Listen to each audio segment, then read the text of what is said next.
بسم اللہ الرحمن الرحیم الحمدللہ رب العالمین والعاقبۃ للمتقین۔ عزیزان گرامی قدر، ہمارا ابھی کا موضوع اس وقت جو ہم گفتگو کر رہے ہیں وہ ارواح سے ملاقات، یعنی جو ہمارے مرحومین اس دنیا سے رخصت ہو گئے، بہت سے لوگ ہیں جو چاہتے ہیں کہ اپنے مرحومین کی ارواح سے ملاقات کریں، لیکن ملاقات کا معنی ایک تو یہ ہے کہ ہم ان کے آمنے سامنے ہوں ایک طرف، اور دوسری طرف ہمارے مرحومین کی روح ہوں۔ اس سلسلے میں پیغمبر گرامی صلی اللہ علیہ وسلم نے ارشاد فرمایا کہ جب تمہارا کوئی مرحوم اس دنیا سے رخصت ہو جاتا ہے تو تمہارا اس سے رشتہ ٹوٹتا نہیں ہے، بلکہ تمہارا مرحوم مرنے کے بعد تمہارا زیادہ مدد کا طلبگار اور تمہارا زیادہ محتاج ہو جاتا ہے۔ تم اپنے اس رشتے کو استغفار، توبہ، صدقے کے ذریعے جوڑے رکھو۔ اور پھر آپ دیکھیں کہ جب انسان مرتا ہے تو سب سے پہلا جو عمل اس کی قبر میں منکر و نکیر، اور اس کے بعد جو دوسرا مرحلہ جو شروع ہوتا ہے وہ عالم برزخ، ایک انتہائی سخت مرحلہ، کٹھن کا مرحلہ ہے، جس کے لیے مولا کائنات نے فرمایا کہ زاد راہ قلیل ہے اور سفر بہت طویل ہے۔ پیغمبر گرامی نے اپنے اصحاب کو مسجد نبوی میں متوجہ کر کے ارشاد فرمایا کہ جب تم سے تمہارا کوئی عزیز رخصت ہو جائے اور دنیا سے سفر کر لے اور چلا جائے تو تم اس سے اپنے رشتے کو استغفار، توبہ اور ہدایہ اور صدقات کے ذریعے جوڑے رکھو، اس لیے کہ جب تمہارا کوئی مرحوم اس دنیا سے رخصت ہوتا ہے تو وہ بار بار تمہیں مدد کے لیے پکارتا ہے اور تمہارے دروازے پر مدد طلب کرنے کے لیے آتا ہے۔ تو تمہیں چاہیے کہ تم کم سے کم ایک گھونٹ پانی کے ذریعے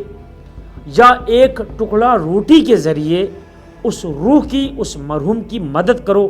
تاکہ اس کی قبر پہ فشار قبر کم ہو سکے، عذاب قبر کم ہو سکے۔ یہ کہہ کے پیغمبر کی آنکھوں میں آنسو آئے اور اصحاب نے بھی گریہ کیا۔ عزیزان گرامی قدر، روایات میں آیا ہے کہ اگر بندہ گناہگار ہو، بدبخت ہو، تو اسے بہت کم مہلت دی جاتی ہے کہ وہ اپنے اہل و عیال اور اپنے گھر پر آئے اور اس کی روح اپنے بچوں سے درخواست کرے ثواب کے لیے۔ لیکن بندہ مومن کے لیے متعدد ظرف زمان و مکان میں جو روایات آئی ہیں وہ یہ ہے کہ ہر شب جمعہ ایک مومن کی روح اس کے گھر آتی ہے، اور جب اس کے اہل خانہ، اس کی اولاد اس کے لیے فاتحہ، ایصال ثواب، صدقات یا قرآن خوانی، سورہ یاسین، قرآن کی تلاوت کرتے ہیں، اور جب کھانا جب یہ فقراء اور مساکین میں پیش کرتے ہیں تو یہ کھانا اس کی قبر پر ظاہر ہوتا ہے، اور شب جمعہ یہ تمام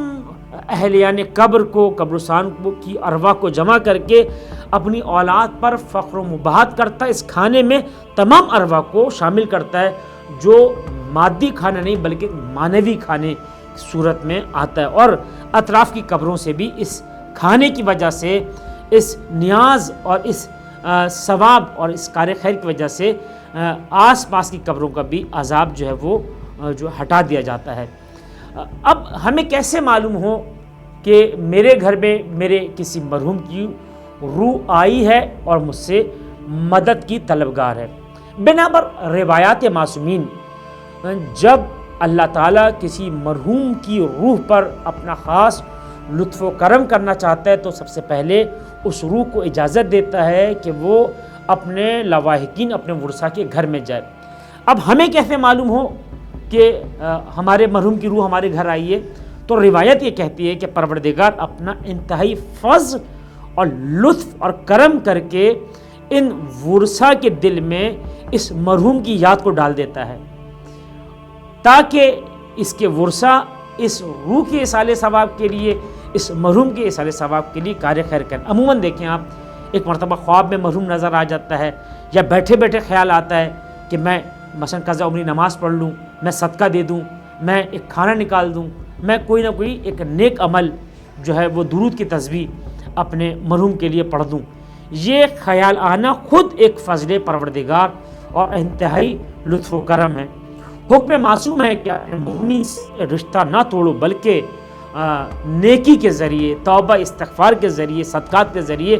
اس رشتہ مرحوم کو جوڑے رکھو۔ اور روایت میں پیغمبر گرامی نے ارشاد فرمایا کہ بہت سی اولادیں ایسی ہیں کہ جو والدین کی موت کے بعد آگ ہو جاتی ہیں، جو آگ کے والدین ہو جاتی ہیں۔ آگ کے والدین یعنی کفر اور ارتداد کے بعد سب سے بڑی لعنت آگ کے والدین ہونا، کہ جس کی دعا بھی مبہوس ہو جاتی ہے اور قبول نہیں ہوتی۔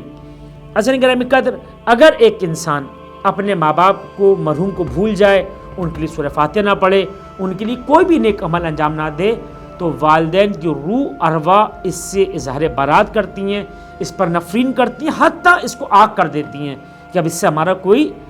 رشتہ نہیں ہے۔ اس لیے کہ روایات میں آیا ہے کہ والدین کی روح چیخ چیخ کر اس سے طلب دعا، طلب خیر کرتی ہیں، لیکن جب یہ اولاد نہیں سنتی تو پھر یہ مایوس ہو کر واپس اپنی قبر اور اپنے عالم برزخ میں جو ہے وہ روتے ہوئے پلٹ جاتے ہیں۔ اور روایت میں آیا ہے کہ پریشانی کے عالم میں جب یہ دیکھتے ہیں کہ جس اولاد کے لیے ہم نے اتنی زحمتیں کی، آج یہ اولاد ایک درود اور ایک فاتحہ پڑھنے کی بھی اس کے اندر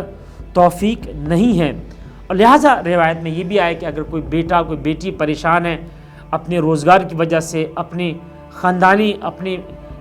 کسی پریشانی میں مبتلا ہے، بیٹی کے رشتے کے لیے، اپنے ذاتی گھر کے لیے، تو روایات میں آیا ہے کہ اس بیٹی کو یا اس بیٹے کو چاہیے کہ یہ اپنے والد یا والدہ کی قبر پہ جائے، پیتانی جا پاؤں کی جگہ وہاں بیٹھے اور ان کے لیے سورہ یاسین پڑھے، قرآن کی تلاوت پڑھے، اور 7 مرتبہ انا انزلنا پڑھے، اور اس انا انزلنا پڑھنے کے بعد اپنی ماں سے توسل کرے اور کہے کہ آپ اللہ کی بارگاہ میں اپنے والد سے دعا کریں، آپ اللہ کی بارگاہ میں میری ان مشکلات کے لیے آپ اللہ کی بارگاہ میں دعا کریں، تو رسول کریم کی حدیث ہے کہ پروردگار ان دعاؤں کو ضرور سنتا ہے اور استجابت کی منزل پہنچا دیتا ہے۔ پروردگار ہم سب کو اپنے مرحومین کے لیے کار خیر کرنے کی توفیق عنایت فرما۔ السلام علیکم ورحمۃ اللہ وبرکاتہ۔